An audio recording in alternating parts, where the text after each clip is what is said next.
Olá, boa tarde, sejam muito bem-vindos. Eu sou Suelen Ogando e este é o programa Sala de Estar. É sempre um prazer imenso estarmos juntos. E hoje vamos falar sobre as diferentes faces do luto. Iniciamos o mês de novembro com a data do Dia dos Finados, que é para lembrar e honrar aqueles que partiram.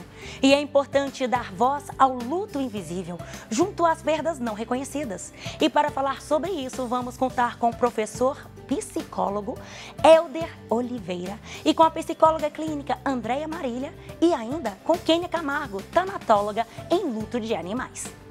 E ainda vamos falar sobre o luto coletivo e trauma social, como desastres naturais, tragédias públicas ou perdas de figuras importantes podem gerar traumas sociais e pessoais. Vamos debater sobre isso com todos esses assuntos com a psicóloga clínica Júnia Dumont e com o padre Renato Alves.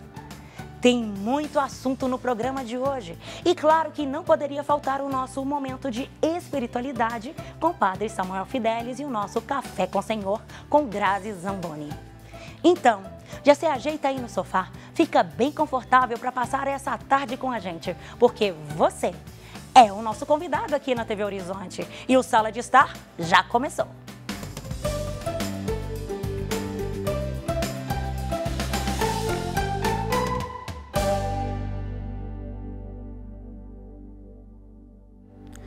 Você já parou para pensar que o término de relacionamentos, perdas gestacionais ou infertilidade, ou até mesmo morte de um animal de estimação, pode ser configurado em um luto invisível de perdas não reconhecidas socialmente?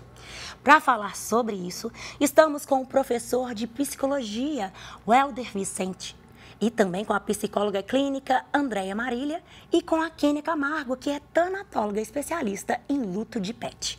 Olá, pessoal, sejam muito bem-vindos, viu? Obrigado. Muito obrigada. Boa tarde, gente. Boa tarde. Vamos começar com o professor Helder. Fala pra gente, como que a gente pode pensar nessa questão do estudo, né, da psicologia ao longo dos anos? Como é que ela trata essa questão do enlutamento, da morte, do luto? Bom, a resposta começa pela sua pergunta, né? A gente tem o emocional e esse emocional nos acompanha. Quando a gente começa a ter um entendimento do gostar, do amar, né, de ter uma paixão para aquele ente querido, ou quando a gente está ali numa expectativa muito grande de conseguir algo, e isso não acontece, isso não vem, a gente tem ali o luto, né, a perda. E essa perda gera um sofrimento. E aí esse sofrimento ele pode vir de várias formas. A pessoa pode ficar deprimida ou ansiosa, né? E aí a gente tem as diversas formas de tratar isso. E aí quando a gente olha para o invisível, porque assim, você perdeu uma pessoa, perdeu uma esposa, um marido, e aí vai. Socialmente as pessoas aceitam, né? Então, olha, você perdeu o seu grande amor. Mas e perder algo que não é palpável, que não está ali, que você não consegue tocar, né? Perder um sentimento. Aí a gente entende, né, do luto invisível. E quando a gente olha para o histórico, assim, né, pensando na humanidade, a gente vem construindo as relações. E nesse momento, quando a gente começa a entender, né, o estudo das emoções, a gente começa a pesquisar, a compreender, né, o que é o luto, né, o luto, a perda e como a gente vai conseguir tratar. E aí isso vem para o nosso dia a dia, para as nossas salas de aulas, para as nossas relações sociais. Muito bem. E André, como que a gente pode pensar nessa questão da perda de alguém, de alguma coisa, né, também? E isso pode ser visto de forma negligenciada. É bonito isso que o Helder falou, a perda de um sentimento. Porque a gente consegue dimensionar o que seria tratar da perda quando eu falo de uma pessoa. E quando eu falo de outras esferas, um fim de um relacionamento, a perda de um emprego, uma cirurgia que houve a necessidade de subtração de uma parte de um órgão, por exemplo, um câncer de mama, uma retirada de um útero, a perda de um animal.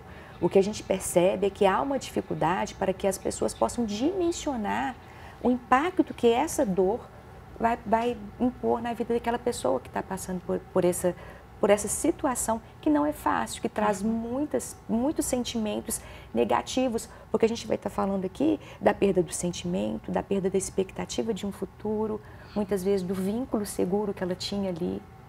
Então, é com uma escuta sem julgamento. Eu acho que é o primeiro passo que a gente pode oferecer, né, para quem é leigo, para quem o que eu posso fazer para ajudar? Apenas escute, sem julgamento. Muito bem. E, Kenny, a gente também não pode deixar de pensar nos entes queridos, que são os pets, né? Os pets hoje, muitas vezes, a gente deve ter um programa recente sobre pets, são filhos, né? São Família. filhos de 4 patas, é família. E a gente também, ao mesmo tempo, não pode invalidar também o luto de quem tem uma perda como essa, não é mesmo? Exatamente. Hoje a gente sabe que os animais se tornaram membros da família, chamamos de família multiespécie hoje, né? E essa invalidação, eu costumo falar que ela começa, inclusive, do próprio tutor. Dentro de casa, quando ele está passando por esses momentos difíceis e ele não consegue nem compartilhar ali com o marido, com o filho, porque o filho já pensa que o luto desse animal que partiu já tem uma pegada diferente, sabe? Um acolhimento diferente. Porém, o relacionamento que eu criei com esse animal é diferente da minha mãe, do meu filho, do meu marido. Então, esse vínculo que foi se formado ali entre eu e ele é diferente. E esse momento é o momento que as pessoas começam a julgar, a criticar a minha dor. Era só um cachorro, era só um gato, né? E isso transforma todo esse nosso acolhimento num acolhimento frio e invisível para esse momento de dor. Isso mesmo. E Helder, falando ainda nessa questão, né, de não reconhecimento do luto, como que a gente pode perceber também isso? Como que ele impacta diretamente famílias, pessoas, na sua opinião? Tá, quero aproveitar da fala da Kênia também, quando a gente fala assim, era só um cachorro, mas não era só um cachorro. Quando a gente transpõe isso para uma família, era um companheiro, né? Era alguém que estava ali no dia a dia. E quando a gente pensa assim, como que isso pode afetar a família, né? A gente pode ter aí questões chegando como uma pessoa que vai ficar mais deprimida, ela vai ficar mais acantada. E quando isso é desvalorizado, quando a gente não tem ali aquele acolhimento, né? O abraçar, né? O abraço ele é terapêutico, né? Então eu tô triste, eu tô ali me sentindo muito mal porque eu perdi o emprego ou eu perdi a promoção que foi me oferecida, a minha expectativa que eu tinha de uma viagem, né? Então isso vai afetar, né, a família, o social daquela pessoa. Muito bem. E Andrei, como que a gente pode pensar numa forma terapêutica de lidar com isso? Com a invalidade, né? Invalidar o sofrimento do outro? Como é que uma pessoa pode chegar até você e possa a gente ter essa abordagem terapêutica? Eu acho que a gente precisa aprender a ouvir, e ouvir de fato, né? Então, quando a gente fala, por exemplo, do animal de estimação, é um treino que a gente vai ter ali da gente ser aceito como a gente é. Eles nos amam, é um amor incondicional. E quando eu consigo, às vezes é estranho porque eu não tenho essa relação, mas se eu conseguir apenas ouvir, e ouvir não para julgar, ouvir não para contestar, ouvir para apresentar uma alternativa, é porque às vezes é muito angustiante para quem está do outro lado, às vezes não é uma maldade, às vezes a pessoa não consegue suportar o sofrimento do outro, então a pessoa tenta de uma forma diminuir aquilo, mas apresentando situações que acabam invalidando. Então, poxa, era só um animal, mas você perdeu um filho, mas olha só, você tem um outro filho lindo, ele gosta tanto de você. Você perdeu esse emprego, mas vai ter uma outra oportunidade. Você fez uma cirurgia, você teve câncer na mama, a pessoa te tirar a mama, mas você está viva. E a gente, não, sem perceber... Parece que é uma justificativa. Isso, a gente que fica querendo justificar ou querendo de uma forma suavizar aquela perda, mostrar como se fosse um lado bom. E naquele momento a pessoa só quer falar sobre aquilo. É o que ela precisa. Sim, né? Verdade. E na sua opinião, Kenny, com relação, quais são os principais desafios para lidar com uma família que perde um ente querido canino, né? Ou enfim... O desafio maior é essa invisibilidade do sentir que temos, né, no luto pet. Eu não estou permitida a chorar em público, eu não estou permitida a pedir licença no trabalho por um dia que seja para acompanhar uma despedida, caso ela seja celebrada, que hoje a gente tem espaços que fazem esse momento de despedida. Então, a dificuldade hoje é trazer para esse acolhimento, porque às vezes você quer, mas a sua mãe falou, para que isso? Aí você não faz. Você não faz e depois daqui um tempo você começa a desenvolver problemas emocionais, porque e se eu tivesse feito? Se eu tivesse vivido o luto, né? Se eu tivesse vivido o luto, se eu tivesse feito os rituais, se eu tivesse participado mais, se aquilo eu não tivesse tentado fazer diferente, sabe? Não escutado a minha mãe, o meu pai, o meu marido, que seja, meus amigos me criticando. Então, a dificuldade está no escutar o outro, em ter essa empatia com a dor do outro e o respeito acima de tudo. Porque o outro não tem esse respeito com esse luto invisível. É engraçado que a gente fala de humanizar, não é que a gente está querendo humanizar os pets, mas é humanizar as emoções. Eu estou triste, né, então não vou dar conta de fazer. Como que isso pode ser possível? Para a gente estar falando aqui é de diminuir prejuízos mesmo. Como que eu posso fazer para lidar com essa situação? E como que a gente pode valorizar a dor do outro sem usar, você citou, né, agora há pouco, algumas frases, você não pode estar triste. Então, vamos pegar aqui uma fala popular, engole o choro e vai. Então, Verdade. você não pode chorar, né? Você não pode estar triste. Seja forte. Seja forte. E quando a gente fala de luto de pessoas próximas também, nossa, mas já tem um ano.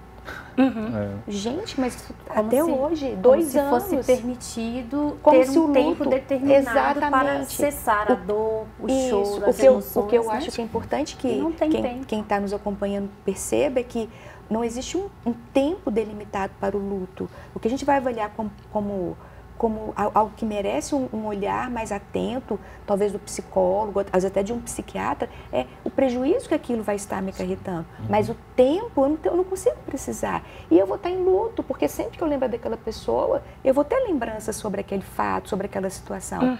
Isso pode ser amenizado. Mas a gente vê que tem uma régua de medida, mas até hoje, mas não é possível que não superou. Nossa, quantas vezes a gente escuta também, não quero conversar com o fulano, que ela vai falar do filho, ela vai falar do marido, ou ele vai falar de quem perdeu. E eu acho que é muito uma intolerância que a gente tem de suportar a dor do outro. Sim. E é um pouco assim, né? A gente pergunta aquilo que a gente dá conta de ouvir. Sim. E a gente também escuta o que a gente dá conta, Sim. né? Mas a gente não precisa pegar uma questão que é interna de uma aceitação de uma perda de um animal e colocar de uma forma que é banal. De banalizar, sim. E não é, né? A gente vai pensar lá no mundo do trabalho. A gente tem um período de licença, né? Você pode ficar, no caso desse familiar, tantos dias em casa. Só que o luto não funciona assim. Ele não tem um tem tempo, prazo. não tem um prazo, né? Exatamente. Não é 2 ou 3 dias. Sim. Vai depender de cada um e da forma que a pessoa se envolveu emocionalmente com aquela E em questão. cima disso ainda tem empresas que falam assim, mas é só parente direto. Sim. Só parente direto você pode folgar. Tem as Mas, leis, né? mas que, tipo assim, gente, por exemplo, meu tio-avô é um grande amor da minha vida, por exemplo, né? Sim. Ou, nossa, minha tia, minha madrinha e tal, e como é que fica isso, né? Sim. E a relação de amor, né, que foi desenvolvida ali, do cuidar, né? Então, acho que quando a gente traz esse tema para cá, a gente está pensando no luto nas suas diferentes formas e não colocando se é parente direto, se é próximo, se não é próximo. A gente está trazendo sofrimento, a valorização do sofrimento. Como Isso que mesmo. mede o vínculo, né? Que eu tenho com o meu cachorro, com o meu gato, com o meu passarinho, e o vínculo que eu tenho com a minha mãe. Se às vezes eu nem tenho tanta proximidade da minha mãe, mas estou ali todos os dias com o meu cachorrinho. Sim. Ela dorme comigo, ela fica comigo o tempo inteiro, passeamos juntos. E a minha mãe eu vejo, por exemplo, uma vez no ano. Que vínculo é medido nesse momento de perda? E a gente não vai falar de medida, porque Né? não tem. Cada um medida. vai ter seu Não tem lugar, medida. não é? Exatamente. Cada um vai ter o seu lugar. E quando a gente fica falando dessas validações, por exemplo, você trouxe a questão da empresa, que a gente precisa disso, né? A gente vive num sistema Sim. que a gente está trabalhando, como é que eu vou fazer? E a gente está discutindo sobre o luto, e falando dessas formas, dessas modalidades, dessas possibilidades, eu fico pensando, gente, a base de tudo que a gente está falando aqui é de emoção. Sim. Como que a gente está afastado da emoção? Se eu consigo entender o que é, se eu consigo entender o que eu sinto, eu consigo dimensionar o que o outro vai sentir também. Então, é de conseguir ser empático também, né? De ter empatia naquele momento. Que é claro que a gente vai avaliar e o apoio que a gente pode oferecer, às vezes não é algo objetivo, nada. Só de escutar, só de estar ali, só de suportar um silêncio. Helder, vamos começar também nesse bloco falando um pouco dessa sua experiência na sala de aula. O que vocês têm debatido sobre luto ou outras perspectivas, né? Que você possa ver sobre. Eu queria fazer um contraponto, assim, para a gente falar um pouco desse sentimento invisível.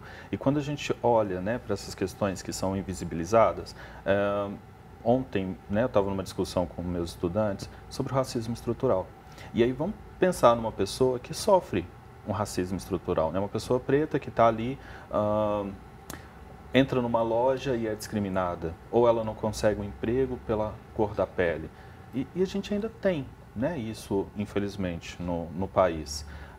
E quando a gente pega esse tema e traz para cá, é uma dor invisível, né? Uma pessoa ali que sofreu um racismo, ela sente, né, que foi discriminada. E aí quando a gente pensa no luto, que é invisível, que ele, mais uma vez, né, eu já falei nisso no primeiro bloco, ele não é palpável, você não consegue ir lá e pegar a dor do outro.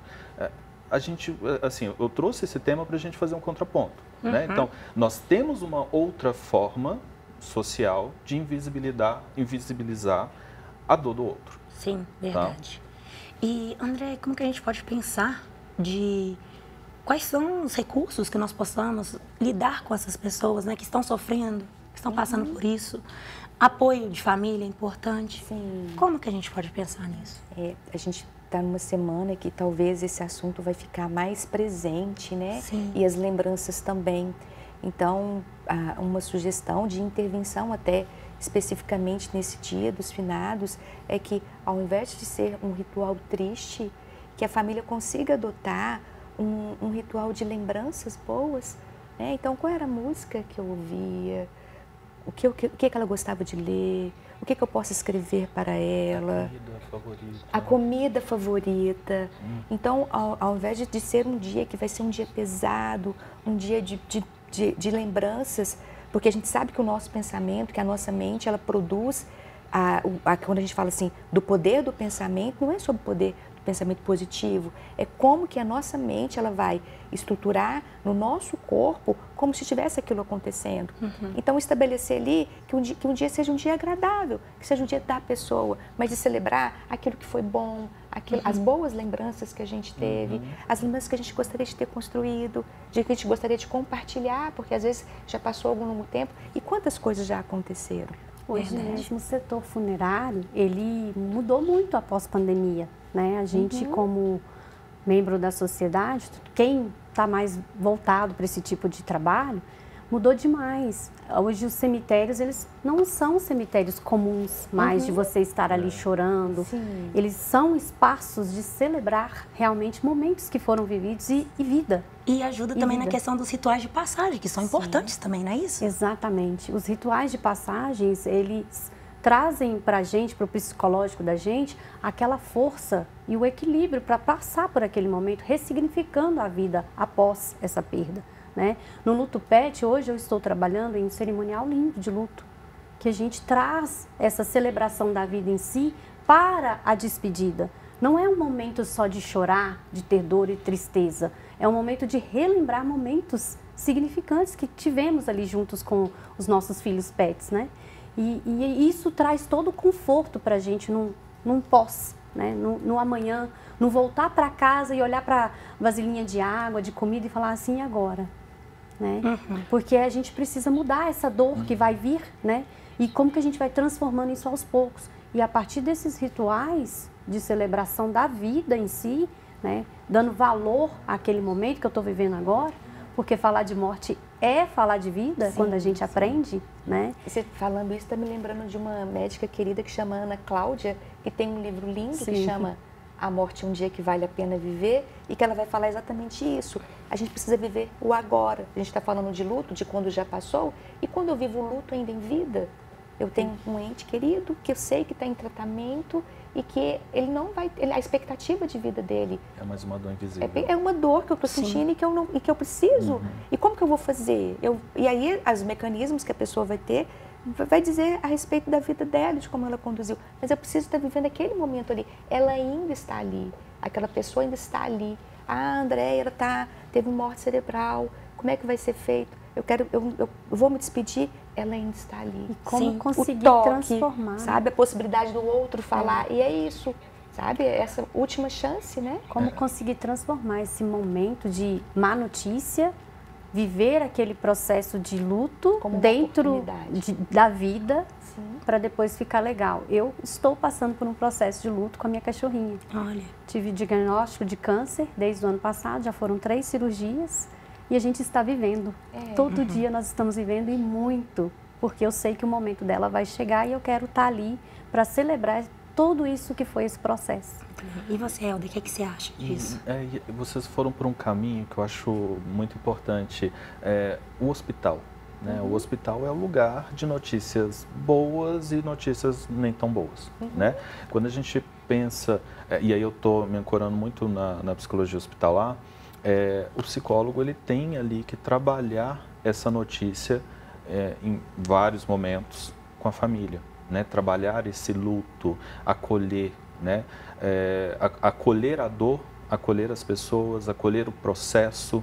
Né? A gente falou de rituais. Né? Na vida a gente tem algumas etapas que precisamos seguir.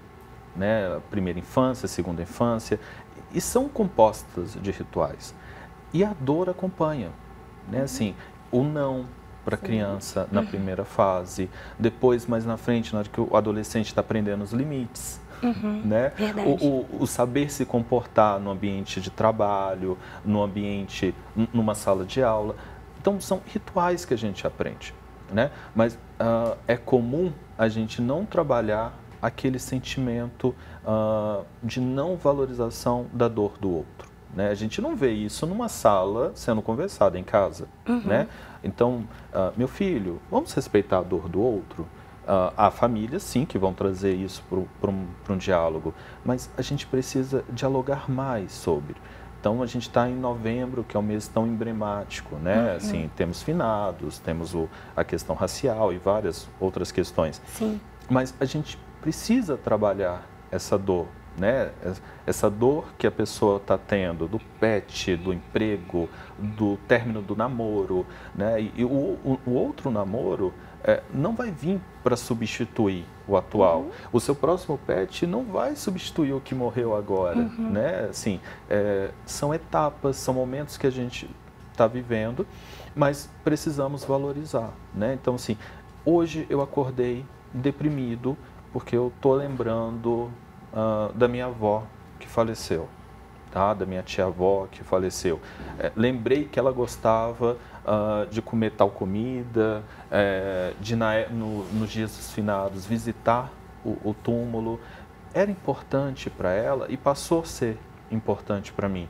Mas se o meu colega não entende isso como algo importante para ele, eu não preciso verbalizar.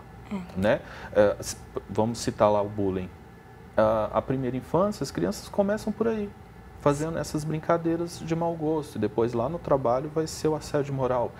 Mas como equilibrar essa dor invisível para que ela não se torne uma fala prejudicial para quem está ouvindo? Sim, é a busca do respeito, né? Se a gente consegue se respeitar, melhora-se bastante coisas. Eu falo, acho que você não precisa gostar da pessoa. O mínimo é respeito. Né? Porque se nem Jesus conseguiu agradar a todos, quem somos nós? Né? E você falou uma coisa tão importante que é se respeitar também. Quando ela estava falando da cachorrinha dela, eu também perdi uma cachorrinha e tem 2 anos, fez agora dia 20 e me marca sempre que eu me lembro dela.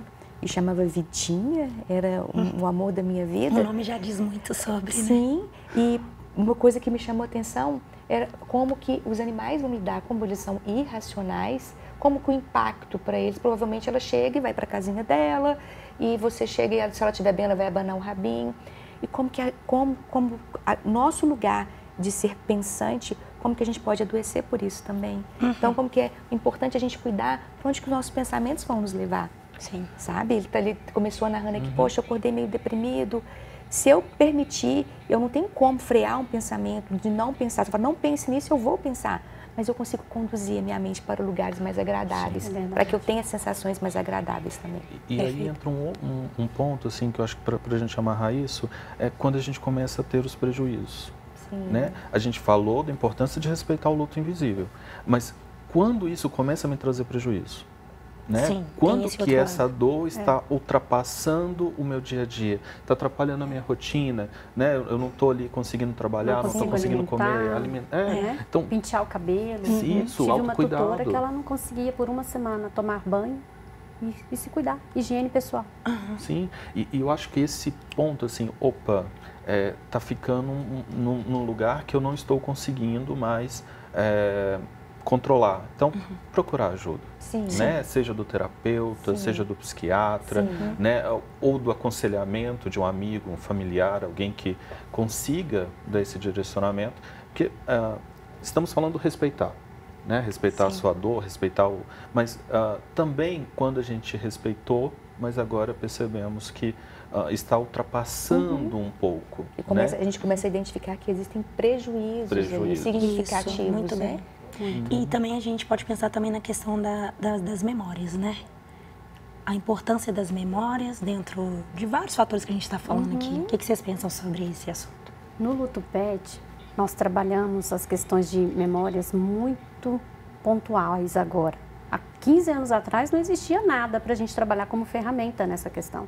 Hoje nós temos joias afetivas. Você pode fazer uma joia a partir do pelinho ou das cinzas do seu pet. Diamantes pets, também a partir do pelo e das cinzas. E isso cria ressignificação de lembrança palpável desse serzinho. Que legal. E não tem como, sabe, você ficar presa, que aquele corpinho não existe nada para você mais. Né? Porque uma das dores maiores do tutor é a perda física, o contato, né? Aquele afago que a gente tem com os bichinhos.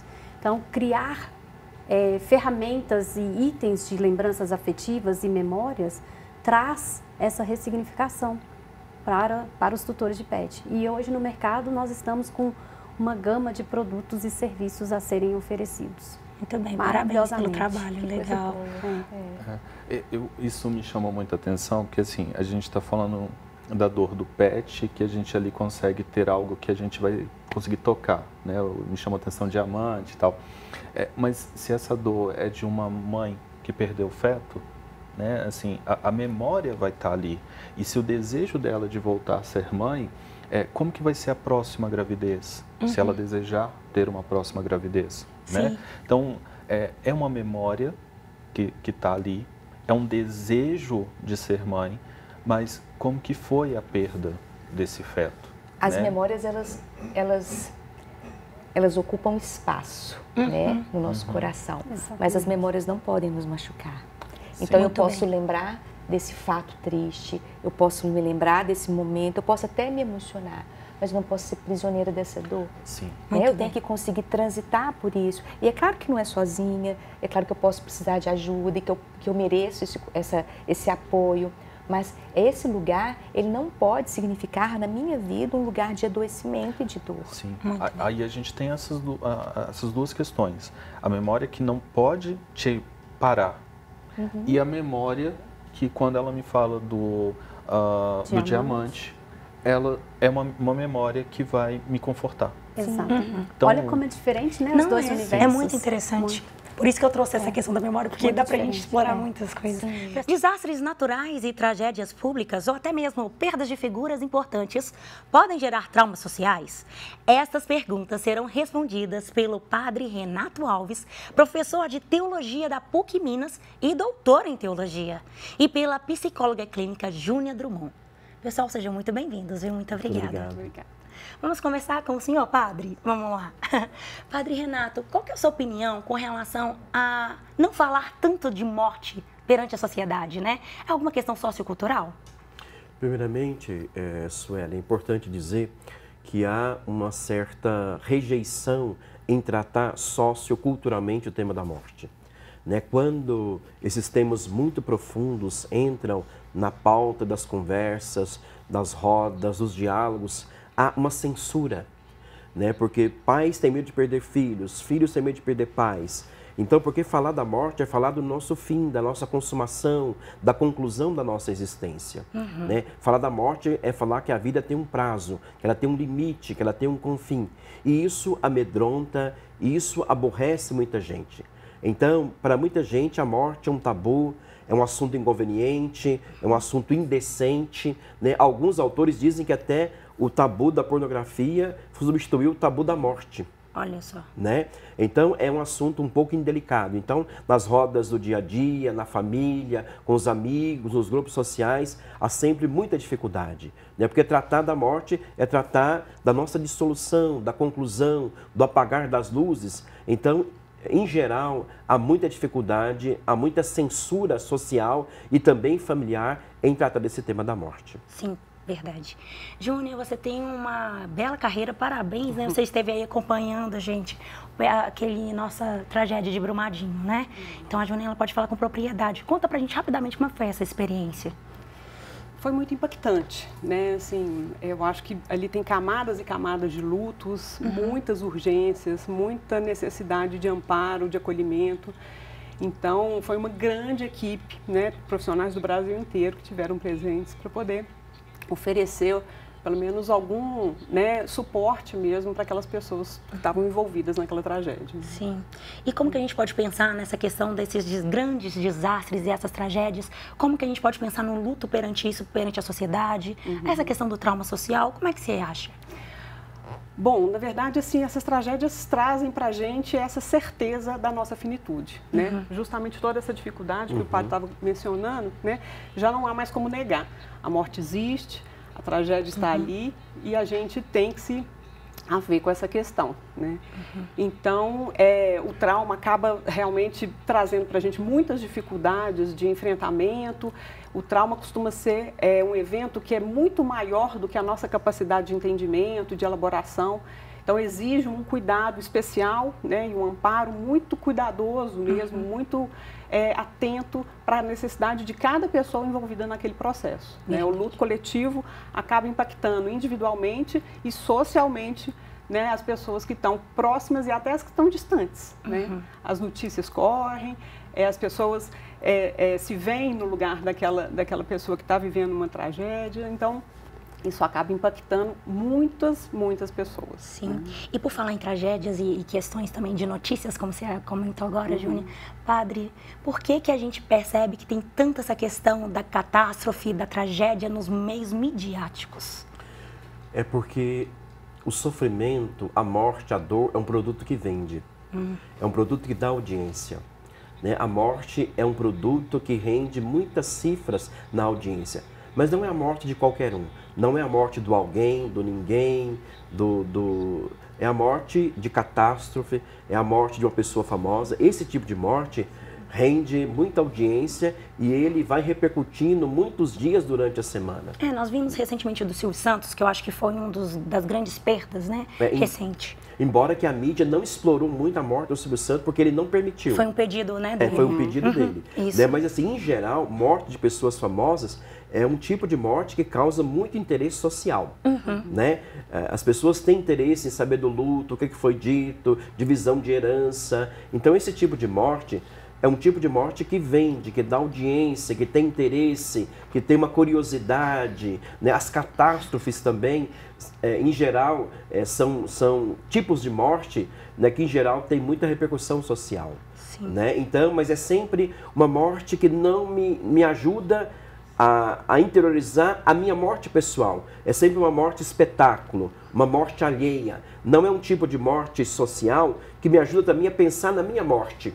Que tem um impacto existencial, que tem um impacto pessoal. É sempre uma morte muito genérica, é a morte do outro, do distante. Né? Não é a minha morte, não é a minha experiência de morte. Muito bem. E, Júnior, como que a gente pode pensar nesses impactos, né, socialmente, perante essas tragédias? Recentemente, inclusive, nós tivemos, né, aquela tragédia dos bombeiros que foram para Ouro Preto para salvar pessoas e infelizmente também, né, vieram a óbito. Como que você observa essas questões, desses impactos sociais e perante essas questões? Primeiro, eu acho que é importante a gente marcar a responsabilidade que a imprensa tem nessa divulgação, né? Então, a maneira como ela vai divulgar pode causar ainda mais resistência da população em relação a esses assuntos, né? Ou pode até abrir um espaço para uma reflexão, né? Então, a gente tem, inclusive, assim, feito mais orientações à imprensa para que ela possa abrir canais de reflexão muito mais do que simplesmente noticiar essas tragédias, né? E às vezes de uma forma muito desrespeitosa. Então ali é um primeiro passo, inclusive, para as pessoas se haverem com essas notícias, com essa questão. E a partir daí, inclusive, pode mobilizar muita solidariedade. A gente viu isso muito na tragédia do Rio Grande do Sul, por exemplo. Sim, né? vou comentar também. As pessoas se mobilizaram com aquele sofrimento, né, da população do Sul. E isso acabou gerando uma corrente de empatia, uma corrente de solidariedade que foi muito positiva, né? E o cuidado que a gente tem que ter, porque muitas vezes esses veículos podem estigmatizar as pessoas que estavam envolvidas nesses acidentes e tragédias. Então, assim, o cuidado na comunicação é o primeiro passo para a gente não complicar o luto, né? Para a gente não complicar aquilo que já tem suas dificuldades. Verdade, é muito importante a gente pensar nisso.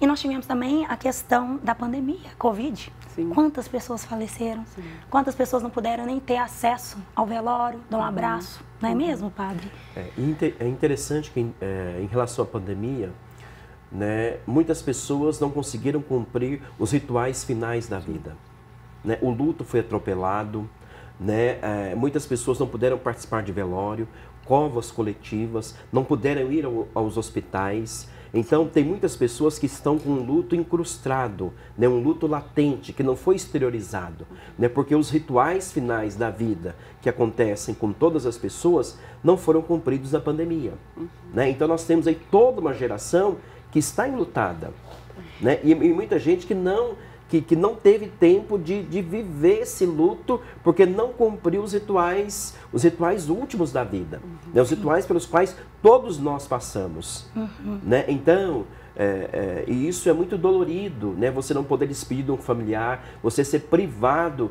de ir ao hospital. Sim. Então, isso deixa um impacto muito forte. Então, nós temos uma geração aí toda de um luto que não foi experimentado, que não foi vivido, né? E luto é igual causa jurídica. Você sabe quando ele começa, mas não sabe quando ele termina. Porque cada pessoa vive um luto de uma forma diferente. Porque depende muito da minha relação afetiva com a pessoa falecida. Uma pessoa que tem uma relação mais intensa vive um luto mais demorado. Uma pessoa que tem uma relação menos intensa vive um luto mais abrandado.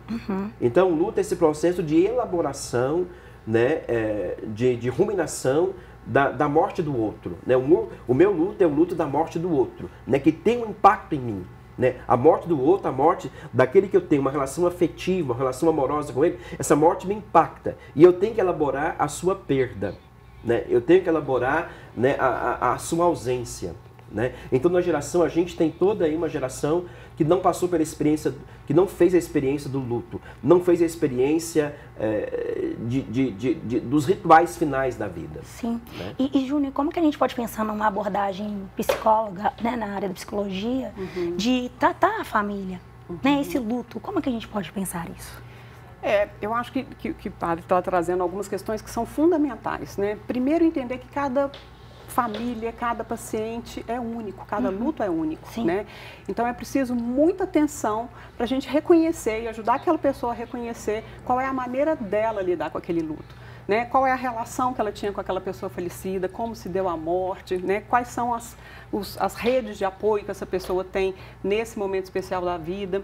Então, esse reconhecimento de como, para aquela pessoa, o luto, né, vai acontecer, é o primeiro passo, né? Segundo, a gente precisa entender se a pessoa, com a própria rede de apoio que ela tem, é o suficiente para que ela encontre os seus caminhos ali, dessa nova vida sem a pessoa que partiu, né? Ou se é preciso, às vezes, um especialista, né, que a ajude a passar por esse processo, né? Os rituais, né, de fato, são importantíssimos. E como o senhor disse, né, na pandemia, né, tanto o cuidado no hospital, quanto o velório, quanto a rede de apoio pós-luto, né, na época após a morte, assim, foi toda, né, vedada. Então, isso realmente tem um impacto muito grande. E, às vezes, a gente pode até oferecer para essas pessoas uma espécie de ritual fora da hora, né? Mas também que ajuda a pessoa a elaborar, começar a se haver, a encarar mesmo aquela nova realidade da vida dela, né? Então, tem vários caminhos aí.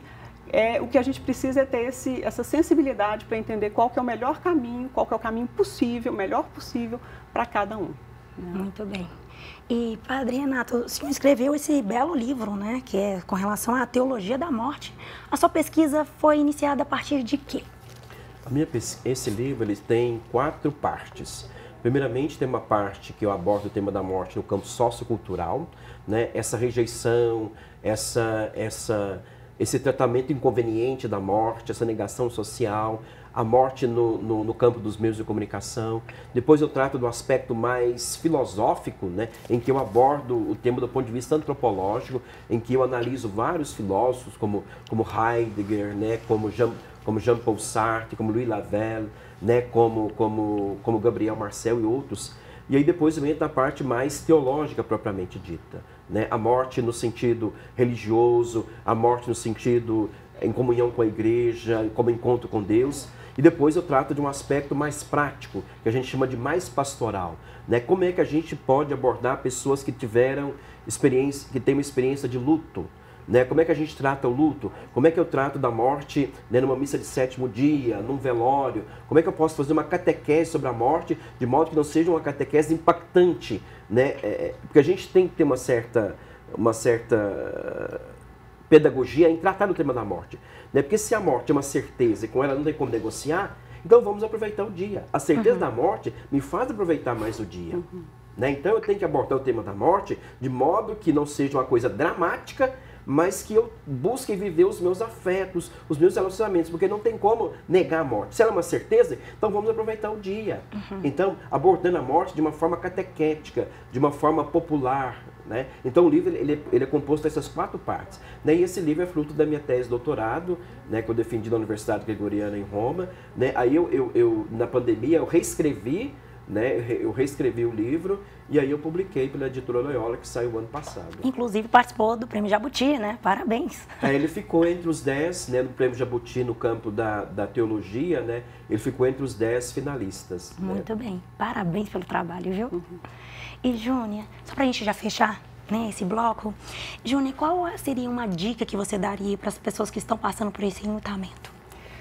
Olha, simples e direto, na dúvida, não fale nada, não faça nada, porque a gente acaba falando algumas bobagens que prejudicam ainda mais a pessoa enlutada. Então, esteja ao lado, né? Pergunte para a pessoa como que ela pode, como que ela quer ser ajudada, né? Então, tenha a sensibilidade de ouvir, né? De estar disponível, de estar ao lado, né? Não chegue com frases de efeito, com tentativas de solucionar aquele sofrimento, né? O sofrimento é inevitável. Sim. Né? Então, a gente sustentar esse sofrimento, ajudar a pessoa a sustentar esse sofrimento já é uma ajuda e tanto. Muito bem. Gente, muitíssimo obrigada pela presença de vocês aqui. Vamos conversar com o Padre Samuel Fidelis, o pró-reitor do Santuário Basílica Nossa Senhora da Piedade. Seja muito bem-vindo, Padre Samuel. Obrigado. Mais uma vez um prazer estarmos no Sala de Estar falando sobre este tema que nos provoca, mas que é necessário falarmos sobre, que é o tema do luto, da morte, partida. E a gente não pode deixar de lembrar que 2 de novembro é Dia dos Finados, né? Uma data muito importante para a gente lembrar daqueles que se foram, honrar também, né? Qual que é a sua opinião com relação ao Dia dos Finados e a importância para a Igreja? Então, a Igreja Católica, em muitos momentos, acusada de um certo pessimismo, de uma ênfase na dimensão dramática da existência, considera a preocupação com a morte.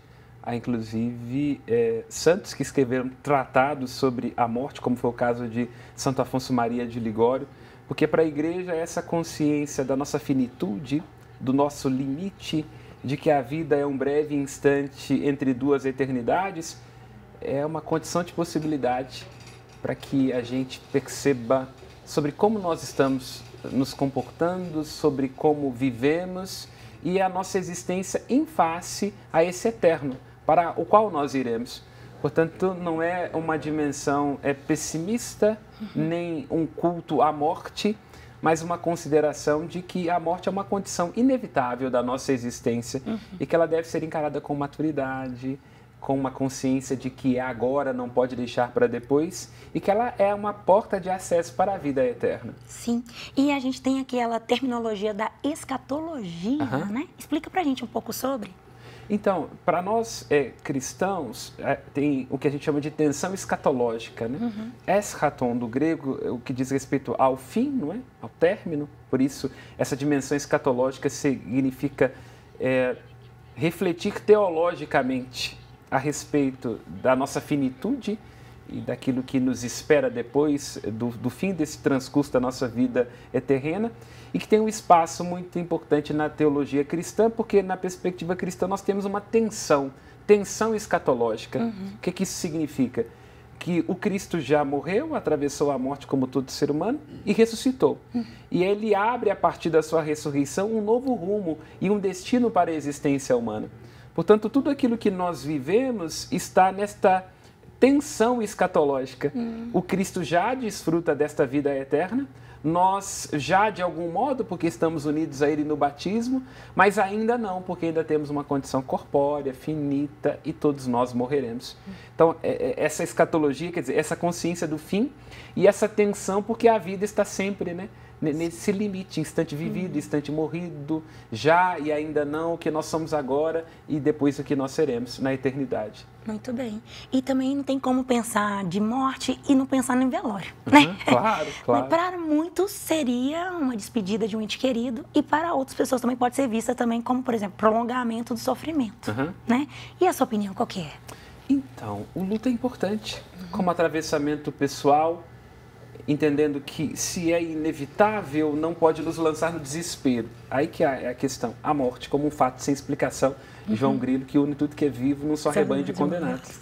Então, de fato, é um inevitável.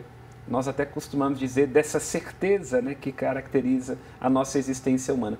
Portanto, o atravessamento do luto, do ponto de vista psicológico, ele é necessário. Porque todos passaremos pelo luto, chega um momento em que será também a nossa passagem e temos que encarar isso com maturidade, com uma consciência daquilo que é inevitável. Se é inevitável, não nos pode lançar no desespero. E preenchido de um sentido sobrenatural e divino, na medida em que nós cristãos entendemos que a vida não nos é tirada, mas ela é ressignificada. Sim. Não obstante, biologicamente, o nosso corpo, pelo seu limite natural, ele caminha na direção do túmulo. Aquilo que nós somos, nossa individualidade, nossa alma, nossa dimensão transcendente vai para junto de Deus. Sim. Isso é mais ou menos a oferta de todas as religiões, tá? De uma vida pós-mortal. No caso do cristianismo, ela assume uma conotação toda diferente, porque nós cremos na ressurreição da carne. Então, nós cremos que aquilo que já se realizou com Cristo, Ele que é o primogênito entre os mortos, realizará também conosco. Porque na perspectiva cristã, nós apenas não temos um corpo, nós somos um corpo. Então, portanto, cremos que este corpo nos será devolvido no dia em que o Senhor Jesus vier e seremos ressuscitados, recebendo não só de novo a possibilidade de vir a este mundo, mas o nosso corpo, nossa carne, porque nós, como seres humanos, somos um composto, corpo, alma e espírito. Muito bem, você falou de João Grilo, lembrei, porque tudo que é vivo, morre. Maravilhoso, João Grilo. E, Padre Samuel, como que a gente pode pensar também nessa questão de tem um ente que morreu, vamos chamar um padre, aqui tem a questão da extrema-unção, tem alguma oração também específica recomendada para uma situação dessa? Então, no caso da morte, o primeiro caso é certificar-se de que a própria pessoa tem consciência de ter vivido bem. Então, o momento da morte, ele traz essa conotação de, no bom sentido da palavra, uma revisão de vida, uma consciência daquilo que precisa ser talvez devidamente acertado, de algum arrependimento, de algum pedido de perdão, né? Para que a morte não nos encontre distraídos, né? E há a possibilidade que a igreja dá, num caso como esse de iminência da morte, de chamar um padre para dar a extrema unção, que é um passo além da unção dos enfermos. Que a unção dos enfermos, qualquer pessoa que vai passar por um procedimento cirúrgico, ou está grávida, ou está com alguma enfermidade, pode ser ungido. Não quer dizer que é um carinho para subir. Tem gente que pensa, já vou padre, vou morrer. Não, essa unção é para a cura da alma e pode ter como consequência a cura física. Agora, no caso onde se já tem uma noção de que a pessoa possivelmente está numa fase terminal e por aí vai, aí essa unção dos enfermos assume uma conotação de uma extrema unção, que é já de fato uma unção onde se prepara a pessoa para esse atravessamento, para esse outro mundo. Aí chama-se o presbítero e ele dá essa extrema unção, nesse momento que a gente chama de agonia. Ah, sim. E tem alguma oração recomendada? Aí eu diria que, nesse momento, confiança profunda no amor de Deus. Alguns pensam que é um momento de desespero, um momento de, ai meu Deus, eu vou para o inferno, ou que eu poderia ter feito. Não, de fato, diria que aquela oração que Cristo incentiva Pedro a fazer quando o encontra ressuscitado. Senhor, tu sabes tudo, tu sabes que eu te amo. Eu gosto de uma história, para dizê-la rapidamente, São João Bosco e São Domingos Sávio. São Domingos Sávio é um dos santos pequenos, jovens na história da igreja, não martirizado, um dos mais novos. E, num determinado momento, disse que ele, que já tinha uma consciência de santidade muito profunda, São João Bosco vai perguntando, o que você faria se fosse o seu último dia? Para cada um dos meninos que estava brincando, né, Dom Bosco tinha isso, e cada um foi dizendo, eu iria pedir perdão, eu iria fazer alguma coisa, eu iria comer aquilo que eu gosto, e pergunta para São Domingos Sávio, o que você faria? E ele diz, eu continuaria jogando bola. Muito então bem. É essa consciência, quer dizer, a morte, quando nós estamos bem resolvidos com a gente mesmo, ela não nos encontra distraídos. Ela é apenas um corolário, o desdobramento natural do fim da vida biológica. Então, claro, com o luto, com a dor, a sensibilidade própria de ver um ente querido partindo, ou até da nossa própria finitude, mas com uma consciência de que a vida não nos deve nada.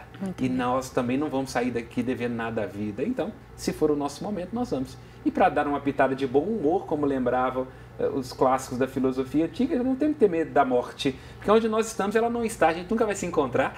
Então, não temos que temer a morte. Muito bem. Ô, Padre Samuel, deixa uma mensagem para quem está sofrendo algum tipo de enlutamento, alguma situação dessa? Eu diria que, antes de tudo, o atravessamento do luto pede a ressignificação daquilo que a pessoa significa dentro de nós. Porque, na verdade, o que é desafiante no luto não é tanto a morte do outro, mas o nosso lugar que deixa de existir. Então, nunca é sobre a mãe, o pai, é sobre o filho que deixa de existir na medida em que o outro vai.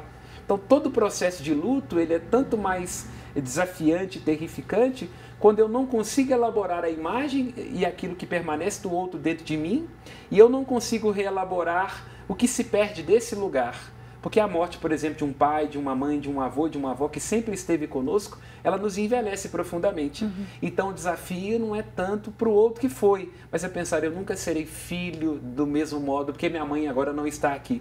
Então é reelaborar o que permanece do outro como legado, como memória, como ensino dentro de si, tomar consciência de que será preciso reelaborar os lugares e, para nós cristãos, a esperança da vida eterna. Como diz o apóstolo Paulo na carta aos Coríntios, se Cristo não ressuscitou, vã é a nossa fé. Então nós cremos firmemente na ressurreição dos mortos. Muito bem.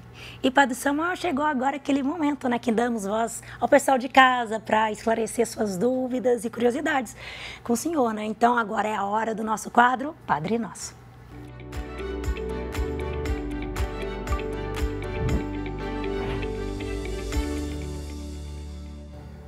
E queremos também, viu, gente, contar com a sua participação. Se você tiver alguma pergunta para o Padre Samuel, mande pelo WhatsApp 319 9642 8473, hein? Tô aguardando sua perguntinha aqui também.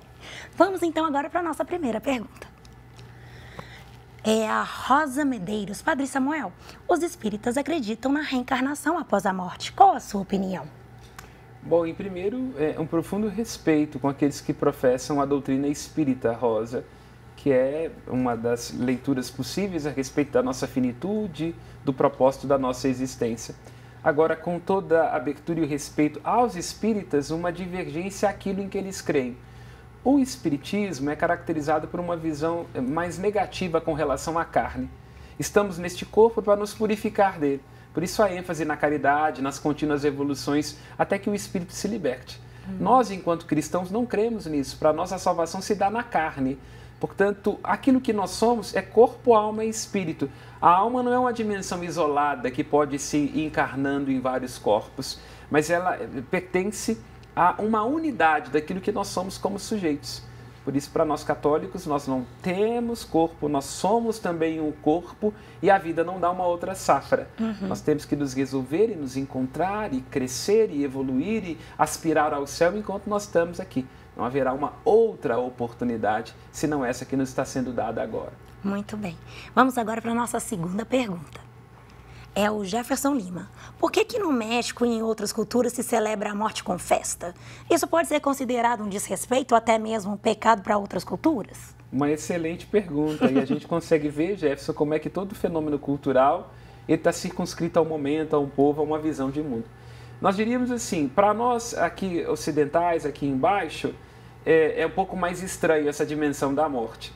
A tradição mexicana está ligada a uma influência cristã, muito possivelmente também espanhola, do culto da boa morte, vamos dizer assim, e também aquilo que evidentemente diz respeito às muitas misturas culturais que aconteceram no México ao longo de sua história. O que eu diria? Não se pode considerar ali um desrespeito, porque está muito bem inserido, né? Nas festas, na celebração, né? Nessa consciência da morte que é muito interessante, porque assim como no Brasil o carnaval um pouco é a autorização a essa nossa dimensão festiva e dionisíaca, lá também parece isso, né? É um pouco bem psicanalítico essa ideia de a gente brincar com o perigo. A gente tem medo desse negócio, mas quem sabe com uma cachaça e com uma tequila isso aqui que me lembra também a questão do Halloween. Como é que é o Halloween para a igreja também, né? O Halloween entra numa outra perspectiva, mas que está ligado também, é por causa da questão cultural, que abre, né? é uma de questão morte, cultural. Enfim. Agora eu diria assim, primeiro respondendo a questão do México, nós temos uma tradição cristã, católica, de ver a morte como sendo uma possibilidade de vivermos melhor. Os monges se complementavam assim, memento mori, lembre-se da morte ou de que vais morrer. E um respondia ao outro, então carpe diem, aproveita o dia. Sim. Então, e essa frase que hoje está aí no nosso Instagram, ela está ligada ao contexto monacal. No caso do Halloween, a questão um pouco mais complicada, porque o Halloween, no início, e aqui eu não quero dizer que eu sou contra ou a favor, estou apresentando historicamente falando, Sim. ele está mais ligado à dimensão das religiões nórdicas e célticas, do culto a divindades ancestrais, mais ligados ao que a gente caracterizaria, eu quero ter muito cuidado com aquilo que é mal. Então, o Halloween entra um pouco nessa perspectiva de uma celebração dos mortos, mais na dimensão de que os mortos voltam, de que eles nos aterrorizam. Entendi. De que... Mas de filme de terror. E também nessa perspectiva, assim, de que... Por que a fantasia? Porque a gente vai assustar os mortos antes que eles nos assustem.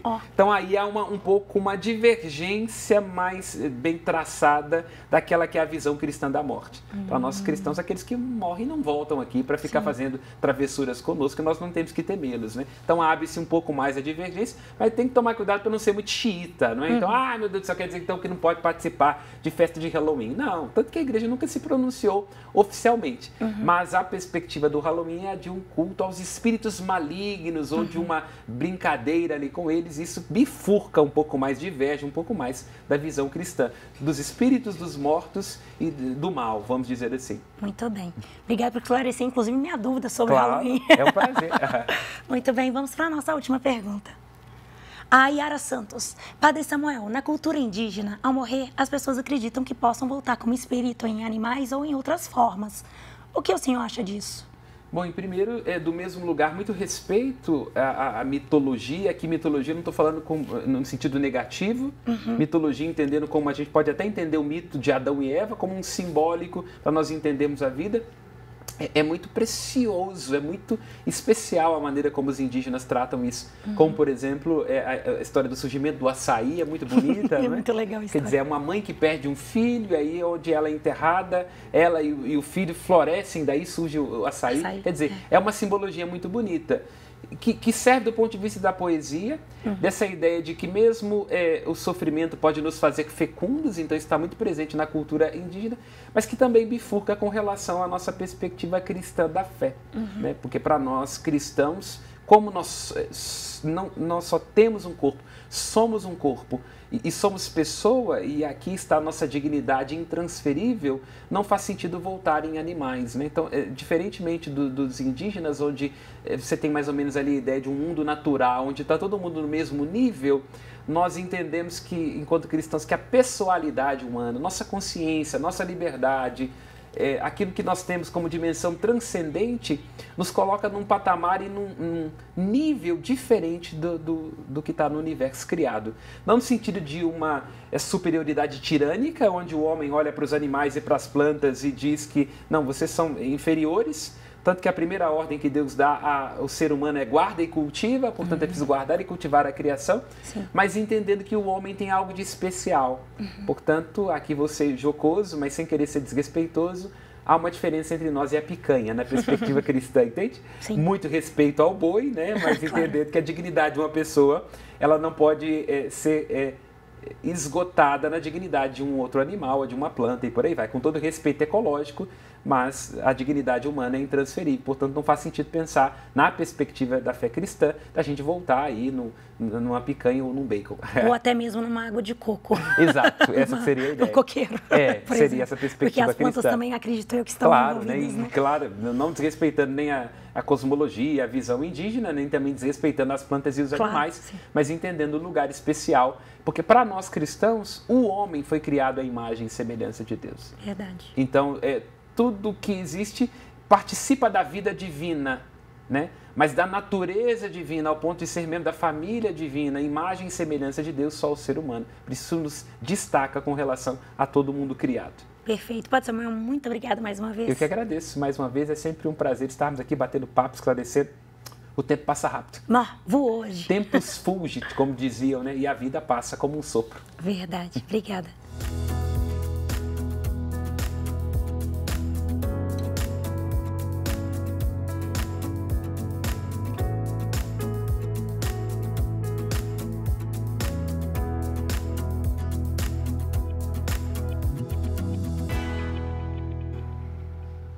E Grazi Zamboni já está aqui no nosso estúdio. Grazi, seja mais bem-vinda a mais um dia. Como estamos? Estamos bem. Com essa voz rouquinha hoje? Mas vamos lá. Força na peruca. Isso aí, minha amiga. Segura na mão de Deus e vai, né, gente? Segue. Muito bem. Ô, Grazi, hoje nós estamos falando sobre as diferentes faces do luto, né? E na sua opinião, qual que é a importância do luto? O luto a gente tem que viver, como todos os ciclos, é um ciclo também, né? Que nós temos que entender, todo mundo que nasce, morre, né? O meu avô disse que cada dia que a gente vive é um a menos, né? E acho que faz sentido, né? Verdade. A gente comemora o aniversário, mas já sabe, é sempre uma soma e uma subtração. E viver o luto é importante, né? Porque quando a pessoa não aceita o luto, ela não chora, ela não sofre e em algum momento isso vai refletir na história dela, né? Inclusive, também tem alguns casos, por exemplo, a pessoa ela tá com muita raiva ou, né, outros tipos de emoções. A não aceitação. Não aceitação. E isso pode também causar, né, um problema nessa recuperação desse luto. Quando a pessoa não aceita, né? Porque é entendível também, porque de repente, quando você passa por uma doença, então você tem a oportunidade de se preparar. Quando você vê uma pessoa idosa que viveu aquele tempo, então também é natural. Meu avô está com 96, então eu sei que um dia que está mais próximo, né? Agora, quando é repentino, eu lembro, tive uma amiga que faleceu, assim, de repente, 24 anos, edema de glote. E pá, né? Então, aqui. Aí meu primo sofreu um luto, porque ele era noivo muito intenso, sabe? Por que que isso aconteceu? A não aceitação daquele fato. Isso machuca muito, né?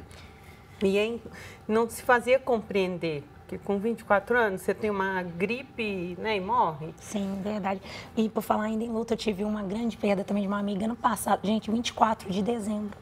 Véspera de Natal, datas que marcam. Datas que marcam. E assim, foi um choque tão grande, que ela era uma grande amiga, sabe? A gente trabalhava junto com projetos de teatro musical.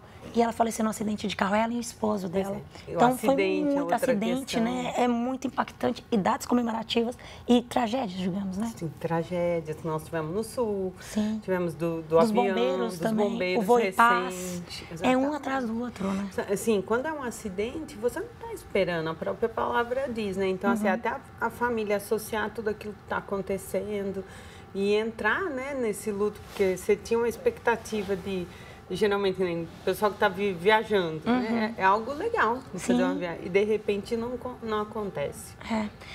Teve também esse recentemente, né, dos meninos também, que são esportistas, atletas. Sim. E... Ai, gente, é muito triste mesmo Então, essas assim, questões.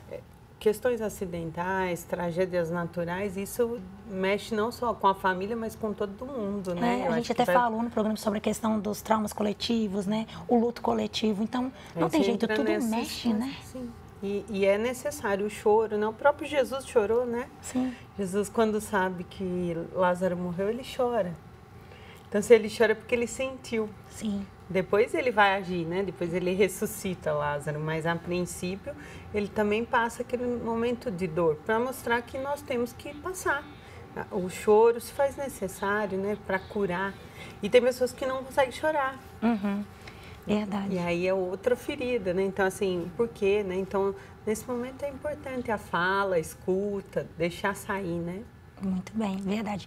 O Grazi, também dentro da sua área específica, como que a gente pode pensar no luto dentro da terapia, nessa forma mais terapêutica? Você sabe que eu estudo psicogenealogia, que é a cura da nossa ancestralidade. Então, assim, a nossa árvore, o que soma a nós, né? Então, a nossa herança. E aí está muito ligado à oração para os mortos. Porque é uma área que liga ao cristianismo. Então, assim, oferecer, por exemplo, Salmo 50 pelos falecidos, a Santa Missa, sabe? Porque nós, cristãos católicos, acreditamos no purgatório. Então, nós entendemos que, assim, eu não herdo só os olhos claros, mas que tem coisas que não são tão boas que eu possa estar herdando e, portanto, eles talvez estejam nessa espera lá para chegar na vida eterna, entendeu? Que seria o purgatório. Sim. E aí a minha oração, a minha honra a eles, faz com que eles antecipem essa graça, consigam chegar diante do Pai, sabe? Então é tudo muito bonito, que a gente oferece às segundas-feiras, as nossas orações nesse sentido, eu gosto muito. Acho que é uma parte... Aí a pessoa tem que acreditar, né, nessa ressurreição, nessa vida eterna, né? Sim. Não faz sentido. Verdade. E como que você acha que a gente pode pensar, assim, né, na palavra de Deus para acalmar os nossos corações? A palavra num todo, né? Eu acho que Deus é caminho, é verdade e vida, né? E Jesus vai falar, né, que todo aquele que crê não morrerá, né? Viverá eternamente. Mas esse tempo é finito. Então, nós temos que passar aqui como um estágio. Eu gosto de falar isso. Aqui estamos no estágio. O que eu estou fazendo? Para onde eu estou indo e qual é o meu objetivo? Para que eu alcance essa vida futura, né? Muito bem. É isso.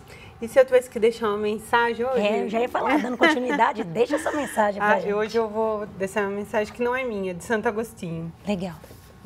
Santo Agostinho fala assim: rezem, sorriem, pensem em mim, que meu nome seja pronunciado como ele sempre foi, sem ênfase de nenhum tipo de tristeza.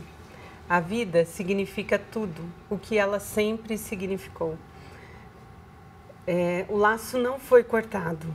Eu agora só estou fora das suas vistas, mas não dos seus pensamentos. Eu não estou longe, apenas do outro lado do caminho. Você que aí ficou, siga em frente. A vida continua linda e bela como sempre foi. Muito bem, Grazi. Ô, Grazi, eu sei que você não gosta de que dê parabéns, não, mas eu sei que nós estamos no mês do seu aniversário. Acaba comigo. E hoje, nesse dia de gravação, gente, é aniversário da Grazi. Então, Grazi, que Deus te abençoe ricamente. Obrigada. Com toda a sorte de bênção na sua vida, na sua família. Vermelha, gente. Viu? Parabéns, Deus te abençoe. Obrigada, Célia. Parabéns. Obrigada, de coração. Bem, gente, a nossa mesa tá linda, né? Hoje nós estamos com as delícias lá do Convívio Emaús, que vocês já sabem que tudo é preparado com muito amor, carinho, igual os produtos feitos em casa, casa. E hoje nós vamos experimentar o bolo tradicional. E se você quiser encomendar essas e outras delícias, entre em contato pelo telefone 31 33 75 22 33 ou visite lá o perfil deles, @saboresemaús. E você já sabe que pode rever todas as nossas matérias no nosso canal do YouTube. Você pode assistir em tempo real nossa programação. Aproveite e siga também a gente nas redes sociais. E vocês também podem assistir em vários canais, né, o nosso programa. É o 30.1 do HDTV Digital, o 159 do Valinet, 513 do Vivo TV. Gente, não tem desculpa para assistir a gente não, hein? E mais uma vez, muito obrigada por vocês aí que estão prestigiando o programa. Muito obrigada pela sua audiência. Foi um prazer imenso estar aqui com vocês. Perdoe a voz meio rouquinha, mas eu jamais deixarei de vir aqui para estar com vocês. Eu sou a Suelen Ogando e eu te vejo na nossa próxima semana. Até mais.